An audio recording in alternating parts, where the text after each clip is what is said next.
Bien, señores, están con nosotros Celso Juan Barrancini, que es presidente de la Asociación de Industria de la República Dominicana, y Circe Almanzar, que es la vicepresidenta ejecutiva.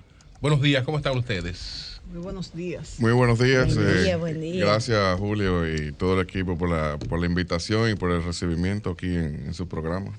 Sé que hay muchos temas. A mí me gustaría comenzar por lo siguiente. ¿Hay manera de buscar un intermediario entre sindicalistas y empleadores? Cada 2 años tenemos la misma historia, que no se ponen de acuerdo con el tema del aumento del salario mínimo en el sector privado no sectorizado. Y uno dice, cada 2 años la misma historia. Bueno, pero está pendiente el tema de la reclasificación y también enfrentamientos. Y el tema de la reforma del Código de Trabajo que tenemos desde el 92, si no hay manera, años y años.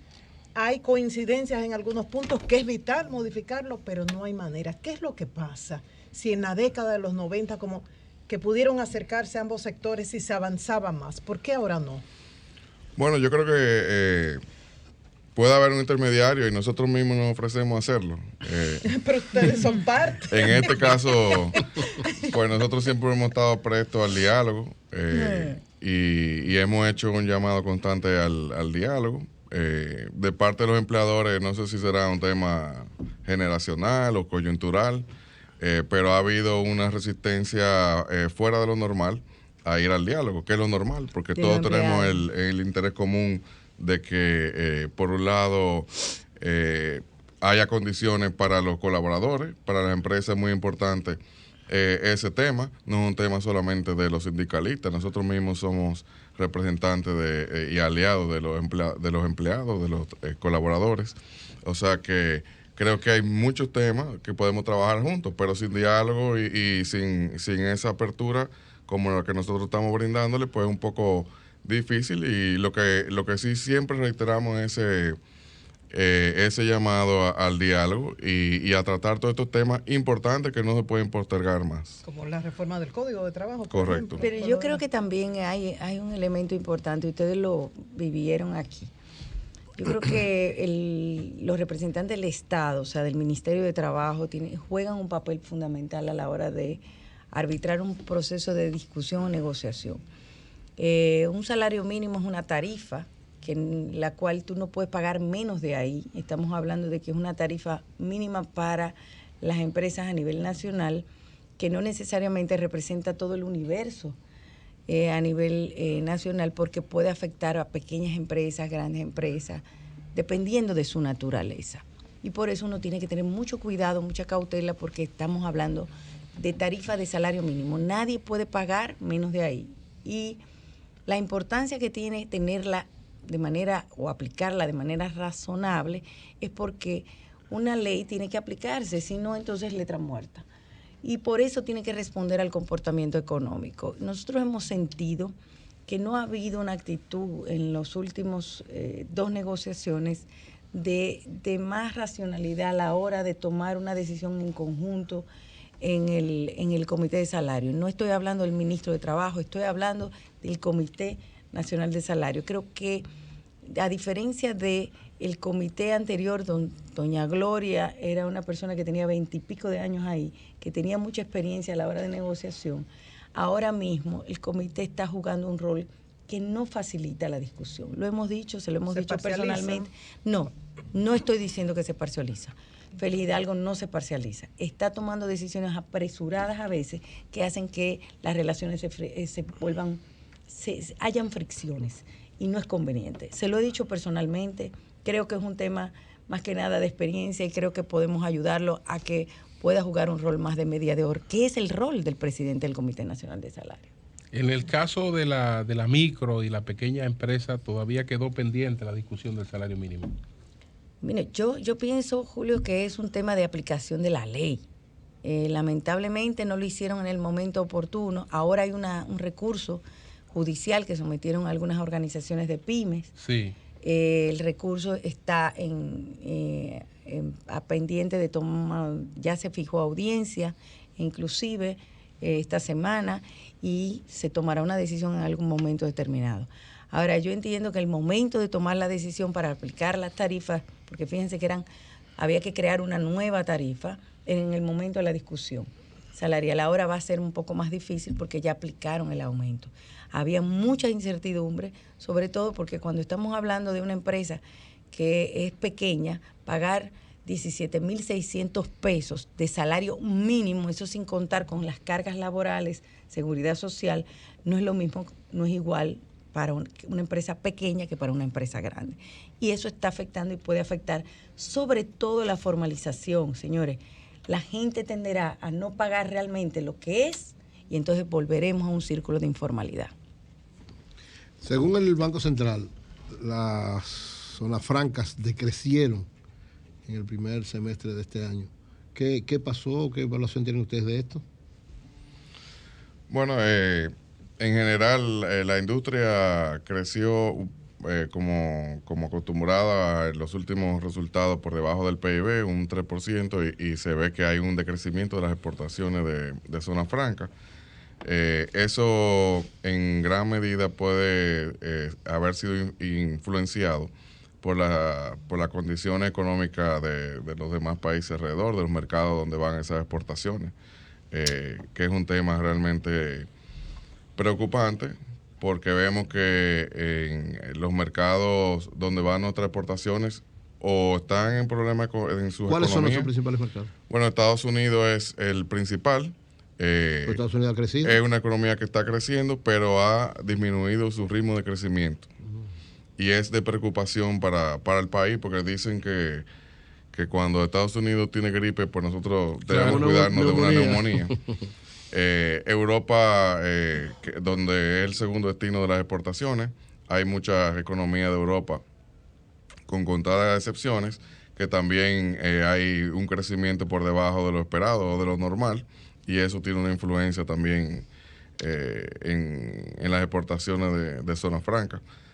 Viéndolo también ya en un contexto más amplio, con las exportaciones nacionales, Centroamérica también vemos que sus economías están en problemas. Y bueno, cuando vemos ya la posibilidad de mercado donde van las exportaciones, pues vemos que hay retos importantes porque la mayoría tienen economías que están en un crecimiento más lento o incluso decreciendo. ¿Tiene la Asociación de Industria estudios que permitan identificar nichos de inversión? Es decir, ¿en qué áreas de nuestra producción se puede incursionar con alguna posibilidad de éxito en términos productivos? Bueno, vamos a decir, podemos verlo por varios ángulos. O sea, por un lado está todo lo que tiene que ver con la ampliación de los portafolios de productos, o sea, de la oferta exportable. Okay. Siempre hemos dicho que para aumentar las exportaciones no solamente es mandar más de lo mismo, sino es tener productos nuevos, en muchos casos que sean diseñados para mercados específicos. O sea, es muy difícil crecer en todos los mercados con los productos que son hechos para el mercado dominicano. Hay que diseñar productos para mercados específicos, Estados Unidos.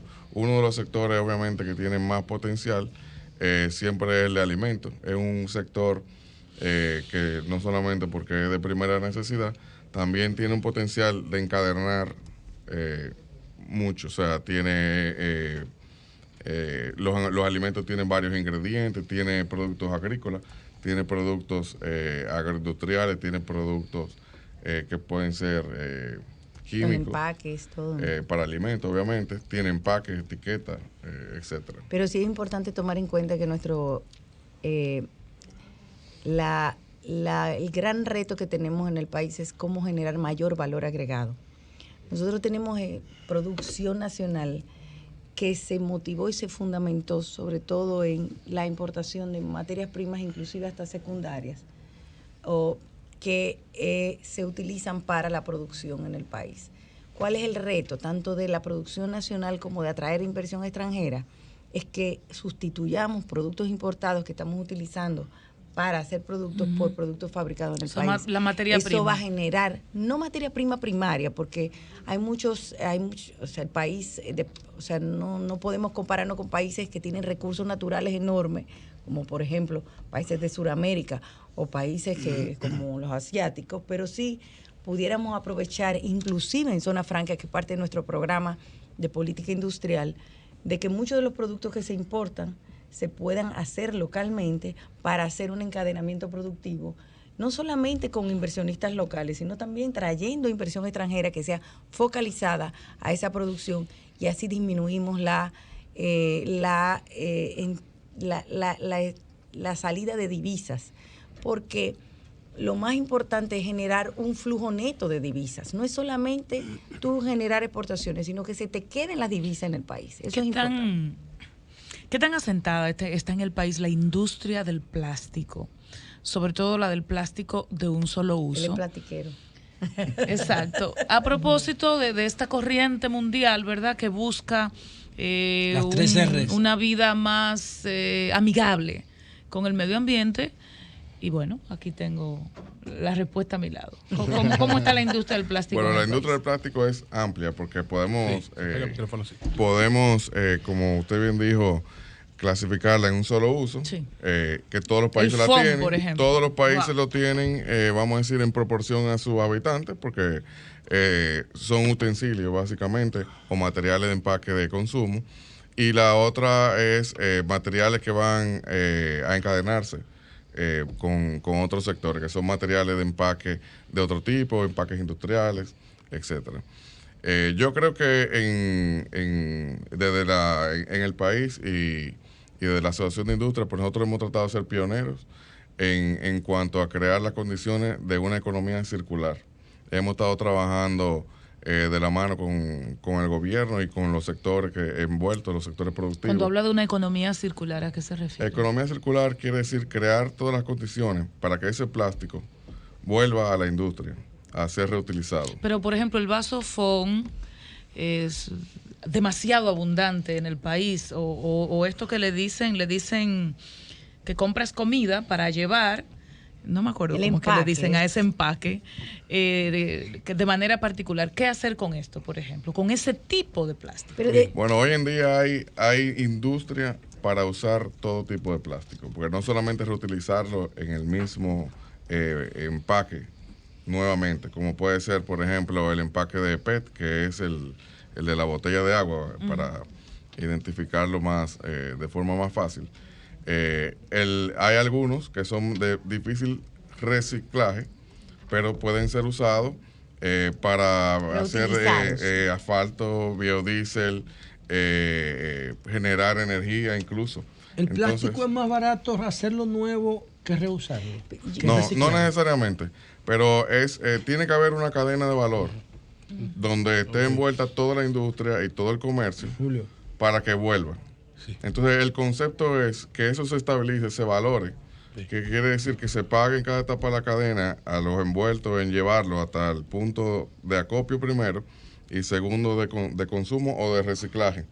Para que los costos sean competitivos, obviamente tiene que haber un marco regulatorio. Pero vamos a suponer, vamos a volver al tema que de no grave eso. Pero una cosa, nosotros estamos dando una primicia aquí, porque eso se va a lanzar en octubre. La botellita de agua es más racional. La economía circular respecto lo que al pasa es que la economía circular es amplísima. Yo digo que una de las ventajas que hay, que el año se ha convertido en un año político, es que nosotros nos hemos concentrado en este trabajo. Hermoso, precioso, que vamos a lanzar en octubre. Es que economía circular no es solo plástico, es todo. Todo se puede aprovechar. Economía circular es que cualquier residuo se parece a lo que tú hablas de economía colaborativa. Se parece. No, pero se parece. Es un reciclaje a alto nivel. Tiene componente de la economía colaborativa. Exactamente. Viene de la economía colaborativa. Vamos por partes. Sí. Pero bueno, la pregunta, mi pregunta va ahora, y es con la de aniversario. Sí. Breve. Ok. Tomamos una botella de plástico.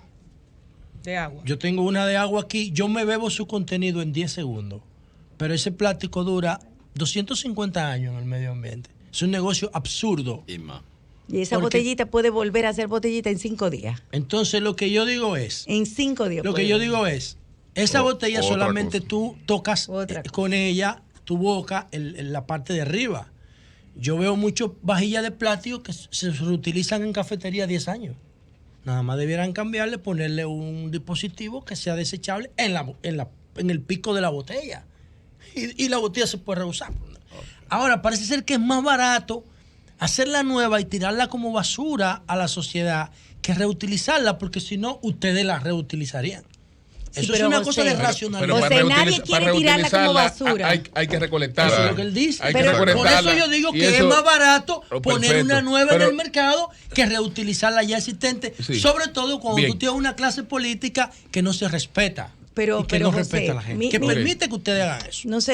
No sé si quiere decir algo. Además, hay un pero, punto de pero sí, partida. pero déjame explicarle una cosa. Lo primero es, Antes de tú explicarme, Lo recuérdate que primero- yo soy legislador y aprobamos la ley de residuos sólidos. Todavía y yo falta te puedo una decir lectura. cómo es que se está gestionando eso. Bueno, en está el bien, Congreso. está bien. Si tú quieres, yo te lo digo. Yo también lo puedo decir. Tú sabes que se está haciendo lobby, ¿verdad? Para Bueno. bajar el tiempo. Que la ley Yo- en principio yo establecía lo de viví, 5 años. pero Está bien. nosotros vamos muy Y tú sabes bien. cómo que se hace el Y usted, lobby. legislador, la va a aprobar próximamente Y bien es fácil. hecha. Tú Bien, quieres, bien. se me Bueno. queman las dos manos. Bueno, pero señores. anyway, váyame a la pregunta. Ok. Porque yo lo que tengo, trato de que la Pero sociedad de nosotros la pregunta. mejore. Voy. Yo recuerdo que don Juan ponía, Julio y Melton tienen que recordar esto, no sé si Eury, el caso de un ministro, de un secretario de Educación que se llamaba Héctor Porrero Reynoso. Sí. Ingeniero. Juan Antonio Guzmán. Exactamente. Juan Bosch decía que era insólito que un ingeniero electromecánico fuera ministro de Educación, pero no porque fuera ministro. Que estaba enllavado en Palacio. Sino porque no tenía ningún vínculo Me con haga la hablar. educación. Pero además, después lo quitó Antonio Guzmán de ahí y lo puso en Portuaria. En aduana. Ok, Con pero aduana, la ¿verdad? pregunta, voy, ¿por dónde voy, viene la pregunta? Voy, tengo que contextualizarla Sí. porque si no, no sirve la Pero pregunta. diga que está imitando a Oli. Entonces, ¿qué es lo que.? No, en este caso sí, porque tengo que ponerlo en contexto, porque la No, audiencia, mentira. no va a saber lo que yo estoy Escúchame. La audiencia no La va a saber lo pregunta. que yo estoy hablando. Ok. Ok, Juan Bo decía Menos es más, que si en Fran. República Dominicana hubiese habido una clase dominante, dirigencial, eso no pasa. Ok. Porque no se lo hubiese permitido a Guzmán. No. ¿Eh? Entonces, ustedes son uno de las variables más importantes de lo que sería una clase dominante, porque generan los empleos y hacen que la economía crezca. Pero ustedes, en el momento del financiamiento electoral, dejan de ser una clase dominante. O más bien, usan su dominio en la sociedad para comprometer a los candidatos, dándole dinero al margen de la ley. ¿Por qué ustedes como dirigentes empresariales no apuestan a reglas del juego claras para que puedan tener políticos Perfecto. que los respeten? Pero, o a sea, al ustedes? margen de qué ley, porque la ley que regula los fondos de campaña es nueva. O sea, tú no puedes juzgar por una ley que no existía. Bueno, yo te digo algo. Se aprobó en febrero y la Sí, pero Fiscalía Electoral... ahora es que se está No se está implementando. cumpliendo. Nadie la reclama. Mira, tú ni siquiera la conoces. No, yo la conozco. Yo conozco ¿Tú la sabías ley. que nosotros Yo tenemos una conozco la Fiscalía ley. Electoral aprobada y que Sí, nadie claro la que reclama? sí, que se aprobó hace 2 años esa ley. No, se aprobó en febrero de este año. Bueno. Esa es otra. ¿Cuál? Mira, tú ni siquiera sabes que existe. La ley de la Pero ¿cómo no vas a Procuraduría saber que existe? Electoral. Julio, pero ella está diciendo que se aprobó hace casi pero 2 tú crees que años. aquí Fue se ahora aprueba, en pero febrero. tú crees que aquí se aprueba una ley sin que ellos la debatan. Pero yo te Ah, estoy tú diciendo crees- que se aprobó en febrero y ella no la conoce. Pero la ley electoral y la ley de Sí. procuraduría. La ley Sí. electoral, claro que sé. Pero cuál es que es. tú me dices que se Bueno, aprobó pero hace por- 2 años y yo miren. te estoy diciendo que se Pero, aprobó en José, febrero de este año. es mi una amor. pena que tú te vayas del Congreso porque tú has aportado muchísimo. Oye, ¿qué yo hago ahí? Ahora te digo una cosa, la hora depende de nosotros que todo el mundo Ok. apoye para que la ley funcione, porque la ley Ustedes se no la fue están aprobada apoyando.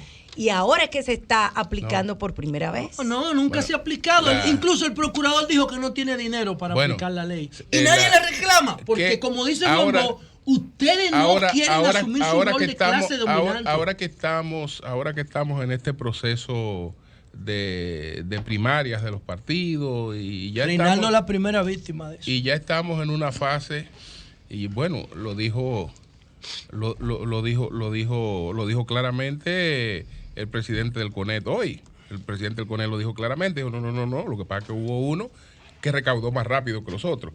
Y ahí está la explicación de todo. Pero bueno. Pero Temo no entiende eso. No, bueno, pero él lo explicó. pasa es que Pero la ley él lo dijo, electoral hubo dice uno que cómo se recaudó más recauda. rápido que los otros. Entonces, Sí, pero ¿qué- Gonzalo ¿cuál es, no- cuál es la aspiración de ustedes en cuanto al perfil de la gente que tenga posibilidades realmente de dirigir el país. Bueno, por un lado, en cuanto a los temas internos de los partidos y precisamente la competencia interna, pues nosotros entiendo que no debemos de inmiscuirnos. Está la ley electoral, está la ley de partidos.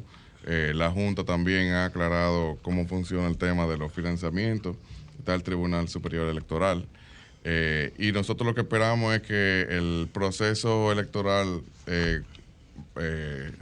transcurra de la mejor manera, que sea basado en propuestas y que obviamente de él salga lo mejor para el país, que se fortalezca la democracia. Esos son los puntos más importantes que nosotros esperamos. Una pregunta un tanto difícil. Ustedes como empresarios, o nosotros como empresarios. Usted es más empresario que yo, Melo. Usted es más empresario que yo. No venga aquí a empresario tú. Métame ahí. ¿A quién preferimos como presidente? ¿A un empresario o a un político? Pero es que nosotros no somos representantes individuales. Pero, en un gremio pero de la sociedad. hay simpatías por diferentes gente. Un gremio, que sobre todo es empresarial, tiene en su seno muchas personas que pueden estar con simpatías. Pero como clase, como ustedes a quién prefieren. No. La clase es otra cosa. El gremio es otra cosa. Es una pregunta subjetiva. Mira, no, es objetiva. Uno hablando de la ley de residuos habría que llevarlo a la realidad. Sí. Cuando si hubiesen dos personas y uno fuera empresario y otro político, dependiendo de su propuesta y su perfil, podríamos decir, porque siempre... Ahora, el que lo hace bien hay que apoyarlo. Todo empresario Exacto. puede decirlo, no tiene Que hay su muy preferencia. Igual que no son sinceros. No son El sinceros. asesinato No de son Anibel sinceros. González. Y ustedes dirán, ¿qué tienen que ver con eso? Bueno, nos hemos hecho una especie de mea culpa. En el caso de medios de comunicación, fallamos en darle seguimiento a un hecho que había ocurrido y el autor de eso iba a quedar en libertad. Los medios fallamos. Entonces, quiero preguntarles a ustedes si este tema les preocupa de los feminicidios y si hay una responsabilidad que pueden asumir ustedes como industriales, o ese tema sencillamente no se trata entre industriales. Bueno, es un tema que conmueve de dolor y de hasta indignación a la sociedad, y nosotros somos parte de la sociedad como tal.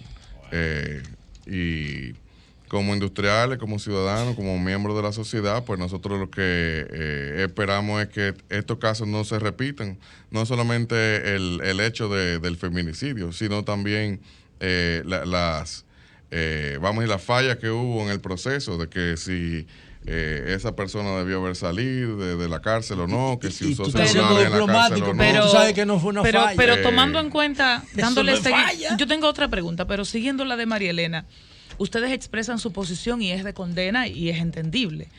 Pero ¿está en la agenda de la asociación el tema de la violencia intrafamiliar? Porque yo pienso que ustedes tienen colaboradores. ¿Pero la respuesta? No, porque pienso que ustedes tienen colaboradores que están involucrados en la situación cada día. Nosotros ¿hasta qué punto ustedes tienen como un plan, como una política, como nosotros algo tenemos para un trabajar? programa, de hecho fuimos la asociación que respaldó lo que es el sello de equidad de género. Desde hace 3 años venimos trabajando con el PNUD, con el sello de equidad de género en las empresas. El sello de equidad de género no tiene que ver con necesariamente específicamente con violencia intrafamiliar, pero sí tiene que ver con el empoderamiento de las mujeres. El empoderamiento de las mujeres es lo que va a hacer, yo diría, junto con el apoyo de las autoridades, por supuesto, y con el apoyo de la sociedad, claro, la forma de evitar que las mujeres se sientan ellas mismas no se cuiden. Yo creo que hay un elemento también de empoderamiento en la mujer para que actúe en el caso en que tiene que actuar. Tiene que ser apoyada por las autoridades, tiene que ser apoyada por las organizaciones de mujeres, por las organizaciones de la sociedad, por las organizaciones del empresariado, porque realmente, señores, estas cosas que pasan, mujeres que sí han anunciado que son víctimas, que están siendo víctimas de violencia verbal y que está demostrado de que una vez se inicia la violencia verbal, se conduce a una violencia se va escalando. física, entonces tenemos que actuar con eso. Anibel, ¿cuál es la pregunta? Eso es impresionante. Tiene que ver con la ley de partidos reciente y la ley del régimen electoral que permite de una o de otra manera que entidades no partidistas estén pendientes del proceso, estén pendientes de cuánto recauda una persona en la campaña rápidamente, de cuánto aportan de manera individual los ciudadanos, porque tiene topes. Ustedes como gremio, entonces, ¿han discutido esto? ¿Están propensos a ser vigilantes del proceso electoral, del uso de los recursos, sean del Estado o no del Estado? Porque los recursos particulares también pueden usarse indebidamente. Nosotros participamos en el proceso y le hemos dado mucho seguimiento a todo el proceso de la ley de partido y de la ley electoral. Obviamente, este proceso es muy particular, este proceso electoral, porque se marca en una coyuntura donde hay precisamente 2 leyes nuevas que marcan pautas, reglas nuevas. Y nosotros, sin estar activamente en eso, pues obviamente lo estamos observando, esperando que el proceso transcurra de la mejor manera, obviamente. José, tenía una pregunta final. Yo digo algo. Perdón, Aníbal, que nosotros hicimos una consulta inclusive a nivel de GEI, porque los aportes de campaña tienen que ser transparentados. Entonces, hay un tema inclusive con la retención de impuestos sobre la renta y la retención del ITEVI, que tampoco está claro. Y de hecho hicimos una consulta que estamos a las esperas de cómo las empresas, no como personas individuales, pueden aportar a un monto. Tiene que saberse cómo va a ser. Los artículos 205 y 206 de la Ley de Régimen Electoral establecen los principios del financiamiento. Y eso dice que el financiamiento debe estar registrado en la Junta Central Electoral, en la Internet publicado y reportado por ambas partes, el que da y el que recibe. Pero fíjate que la DGI todavía no ha normado. Pero porque hay una conspiración contra la ley, que eso era lo que le decía ahorita. Ustedes pueden jugar un papel impresionante, porque ustedes no están empezando, ustedes están en la cima.